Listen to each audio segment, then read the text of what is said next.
All right, so welcome back.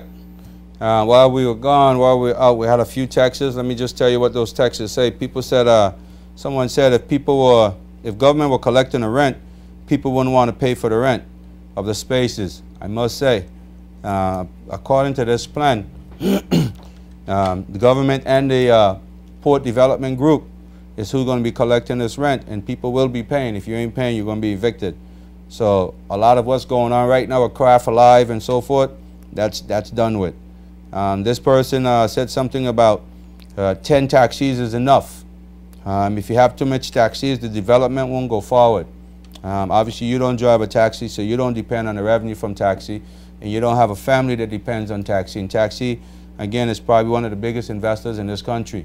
We move most of the people off the cruise ship. So although I personally do well outside of taxi business, I still gonna fight for taxi because I don't see taxi again represented anywhere. In 3 stars or 4 stars, when you have over 100 people lining up and there's no staging area, even before they can go into those stalls, something needs to be said about that. Next thing, someone said something about the prison again. There seems to be something seriously going on at the prison.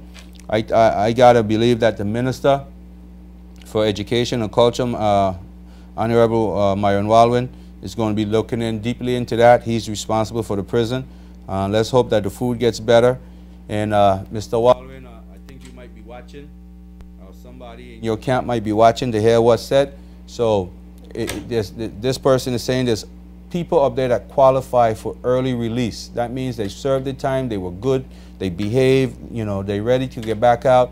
You have an overcrowded prison, send them out. If there's absolutely no reason to keep them in there, why keep them in there just to continue the frustration? So if you can help people, you know, rehabilitate them, bring them back out into society so, you know, they're not struggling trying to find a job and things like that, or they have some kind of skill set that they can apply when they come out. So those were my texts. I'm just going to touch again on this cruise ship thing. One of the things I like about the whole cruise ship development, according to the minister, it's going to be like a carnival-like situation over there. Obviously, this is by design. If you've been to Disney, the folks who are responsible kept referring to Disney. Disney is not a Disney park, they said, but when you think about Disney, you know, when you get to Disney, I've been to Disney, and when you go to Disney, there's a lot of things to hold on to your attention. There's a lot of things going on. For the people who are downtown, if there's no life in downtown, then obviously this is a really bad thing for those shops and buildings and so forth and businesses downtown. But again, if $25 million is going to be enhanced to enhance the town, to bring viability to the town, to clean it up, to put shops and stores in there, to big up Craft Alive. Again, yes, it's a t-shirt shop, but that's what people choose to sell. Sell something of better quality and higher quality, and then maybe we're going to have a Craft Alive. And it's not even a Craft Alive village, because the new local is made in China. And half of that, 99% of it is imported in the country.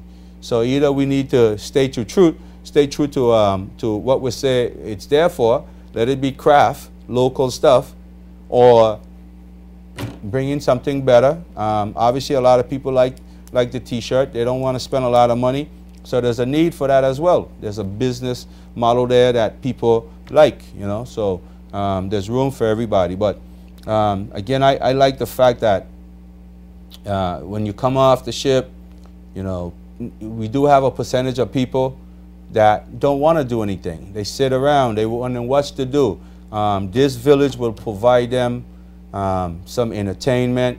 If it's done the way it's being sold to us, the folks will have a piece of the BVI to go back with, whether it's a cultural exhibition, whether it's a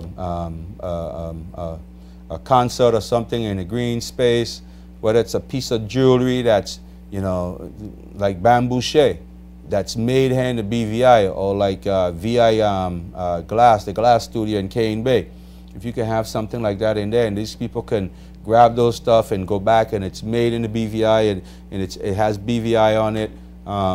That's a piece of the BVI, and that's a smart way to market the BVI for a long-term overnight stay. You know, so and also in addition to that, you're talking about the opportunity. I'll get back to that in a minute. Let's go to the call real quick. You want to speak your mind? Go ahead, please. Yes. Good night. Hi. Good night. Yes, I would like to ask 2 questions, please. Sure. Do I have to answer? Yes. Okay. I would like you to. All right. I'll try. Okay. Is it illegal for somebody giving a personal lift with a child, and she doesn't have a car seat? Is it illegal to give a person a lift? How old is the child? The child is 4 months old. 4 months old. Well, the only traffic law that I know when it relates to passengers is that you must wear a seatbelt in the front seat of a vehicle. Okay. I don't recall, and I don't know the law that well, but I have never seen a law, child seat law in the BVI, just like we don't have what they call open container law.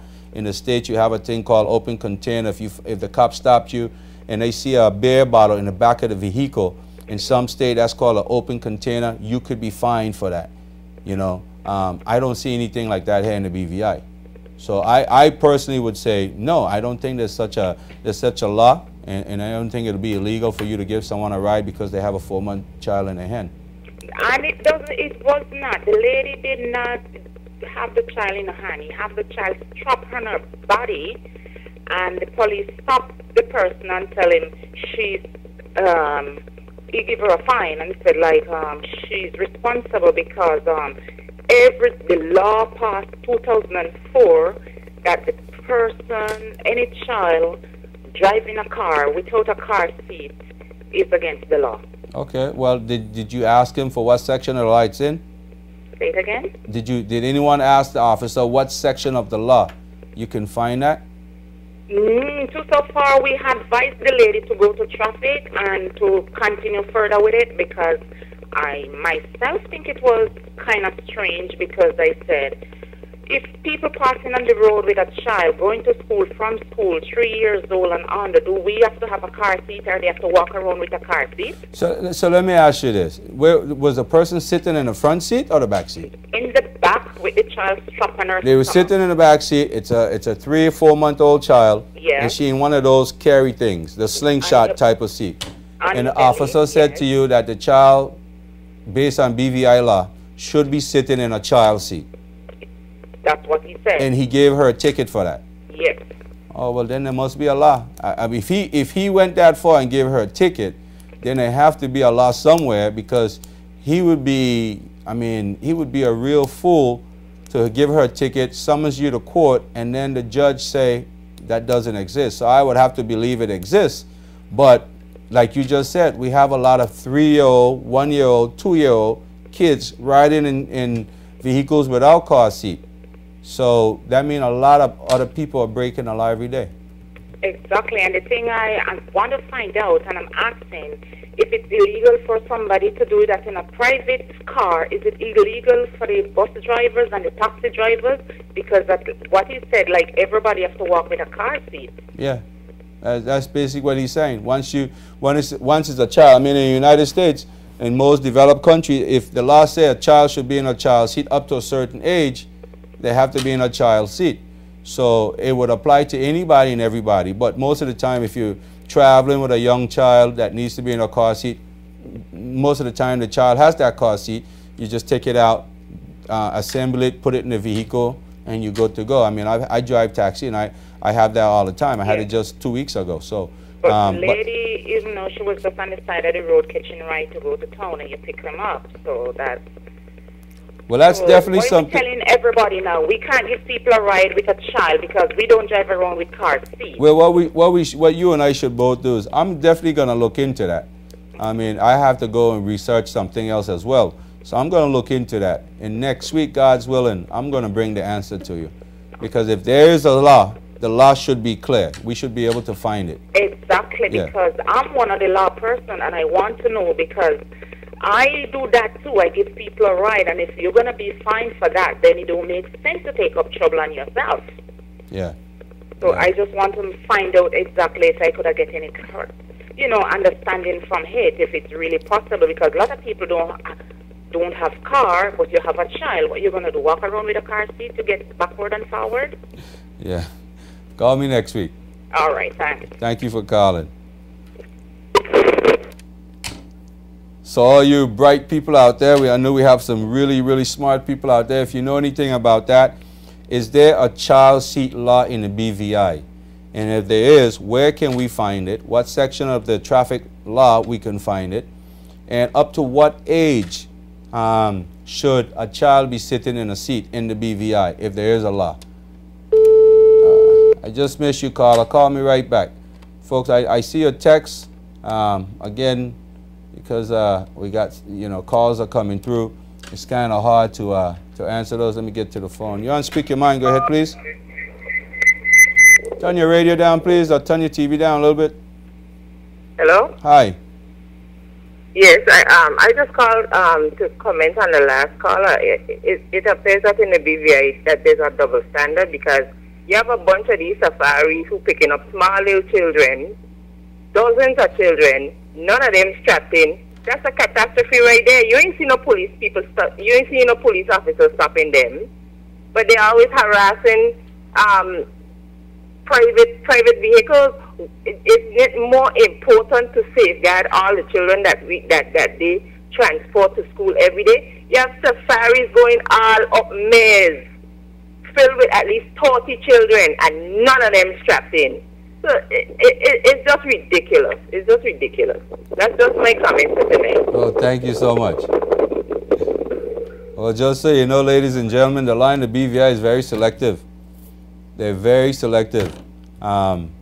Officers enforce what they want to enforce when they want to enforce it. So I guess we'll just have to figure out and know what the laws are in the BVI when it pertains to our everyday life, and make sure we don't break the law. Go ahead, John. Speak your mind, please. Yes, good evening. How are you?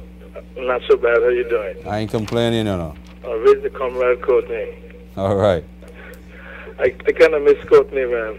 Miss Courtney? Yeah, because the subject I have, I think he's well versed on it. Okay. And I have a few issues that I'd like to present. I like to talk about the road town plans, and I want to say specific road town and the ferry dock and everything. Sounds as if that's related to road town and not the British Virgin Islands. But I want to remind all the planners and all the persons concerned that 6 out of every 10 of those passengers will be traveling to Virgin Islands by some way or the other. So we want to think also on what we're presenting for them too. And that's all I have to say concerning to that. Okay. But I have another area, because you know I'm from the 9th District. You are? Yeah, I'm from the 9th District. I wouldn't know. I'm very concerned too. I have a question for you, Sam. What's the time span that it takes for a plan submitted to Town and Country Planning to be responded to or to be duly dealt with? That's why you wanted Courtney here tonight. Yeah. You think he would have still answered you? Yeah, because he's well versed with the subject. Yes. Then I'm not going to attempt to answer it. I'm going to wait till when Courtney come back. He's going to definitely be here next week.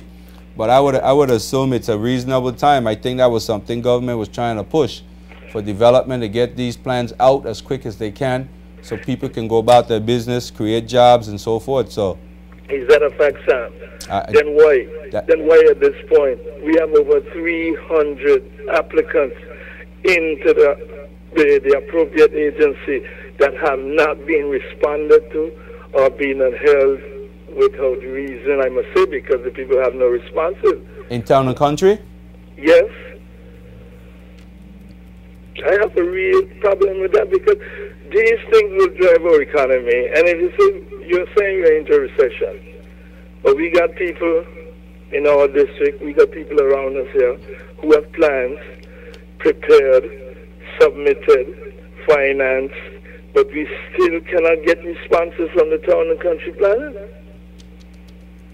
Now, the Premier is supposed to be a representative for the 9th District also. And in that realm, I vote in the 9th District, and I want to ask the Premier, why? Why do we have such a backlog of applicants to the town and country planning division that are not even answered? We need to talk to our people.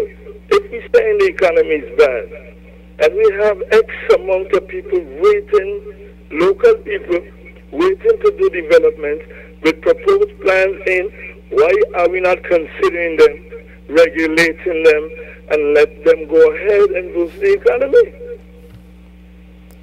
My only suggestion is always going to be like this, is that them 300 applicants that you just talked about, all 3 of them should get on the ferry boat one day, come down in front of the government office with your application or the copy of your application, go to Town and Country and protest in front of Town and Country and make the government take a stand on it. So we have to make them, they're not representing our interests. But listen, you know what I like about some of these foreign countries that we call foreign? When you look at them, Greece is broke, but yet the people who ain't paying nothing is still fighting for benefits. They get up and they march, and they go to the government and say, yeah, we ain't working, but you have always taken care of us, and you need to take care of us. America, whether you're for or against Obama, people who are against him get out with their signs, and they, bro, we've been passionate too. We're passive, man. We're a passive society. We've been that way too long. We got, if these guys represent, you got 4 at large, and you got a district rep. You got a elected member who was part of past government, who you should be in front of his house as well. But this is what irks me, because we not only we have all these representatives or ministers, including the Premier, who control these applications, who is head of the Town and Country Planning Division. There should be no excuse why our people should be handcuffed, literally handcuffed. They have their monies, they have their drawings, they are willing, and they want to proceed. If we move these people, if we allow these people to invest their monies, it will create jobs, it will create community activities. And this is what we want, and this is what will bring the so-called recession out. Why are we stifling our own people? And then we're reaching out and saying we're encouraging investors to come. But our own people who have the ability to invest and to build, we are stifling them by not responding to the applicants, by holding the application in there for 8-10 months without reason, without saying why or why not. These are indigenous people are talking about. And they need that attention. I'm appealing to the Premier's office tonight to please review these plans and let our people free. Yeah. Let our people spend a little bit of investment funds that they have. Let them move the economy. This is simple economics. So let me just shift gears on you one time. Talk to me. Those people that you're advocating for, are we in a position to really say that most of their application are up to standard? They have all their steps in, as we used to say in the car business. They have all their T's crossed, and all the things that the government is asking them for, is it all in place? Certainly. I'm positive to say. I have personal communication with the people in my district, and they are hurting because they are waiting months. Their financiers are waiting. They are waiting. And we need to move our economy. We're saying that we're such in a bad state, and we have X amount of employment. Most of the construction companies are inactive. In Virgin Islands, there's about 12 registered construction companies. How much of them are working? And if we want to move, we got to allow our people to invest and not just save the investment for foreigners. Not just allow them, not just allow them, but whenever you can, help them. Exactly. You know, through our banks and financing them and giving them the ability to go forward with their ideas. But I'm talking about indigenous people here. People are applying for land for years, for crown land, and can't get a response. Is there an ulterior motive? But let us get to the bottom of that. This is my personal appeal to the Premier's office. Talk to the people of the 9th District. Set my people free. I hear you, my brother. I hear you. But like I said, if everybody T's a cross and their I's a dot, I say all 300 need to get on the boat, need to come with some bright suits, some big signs, and do what you got to do. Protest. That's the democracy, man.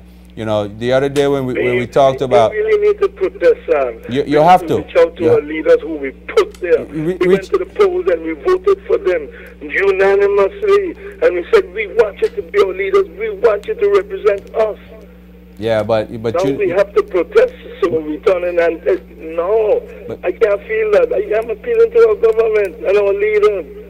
But you and I know how that goes. I mean, you know, you got to make appointments now to see the ministers. They don't always come as group. They're very busy doing, you know, the portfolios are big. They're doing the people's business, but you know, sometimes all business is being neglected. So. Unless you bring it on a front burner, man, you always going to be... I'm praying that we are not being neglected for specific purposes and reasons. Yeah. Because we, the indigenous people, need to develop our lands, such as what we still have. Yeah, but I don't think there's any alternative motive. That's just my opinion. I just think things are being overlooked, and you gotta always make sure that it's in front of the people who needs to see it. So. But Carla, thanks a lot. I'm going to take a break. And if you want to call me back, you can, if you want to continue. But I do need to take a break, all right? I'll just do that. Thanks. All right. Ladies and gentlemen, we're going to be right back.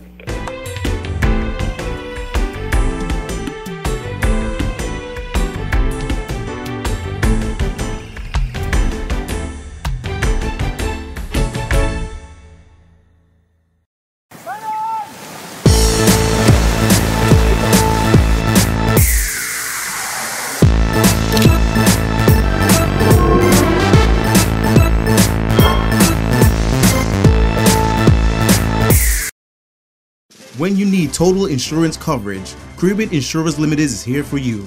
Backed by A-rated companies, Caribbean Insurers offers coverage for auto, home, marine, health and life, contractors all risk, employers liability, and professional indemnity. Our life and health coverage is the best.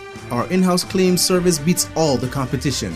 We cover you for disasters such as fires, hurricanes, and floods. We have a special deal for drivers under the age of 25, so switching to Caribbean Insurers can save you money. For the best claim service, fast and efficient customer service, stability, and longevity, Caribbean Insurers is a must for every household. We also compare our home insurance policies with any other policies for free.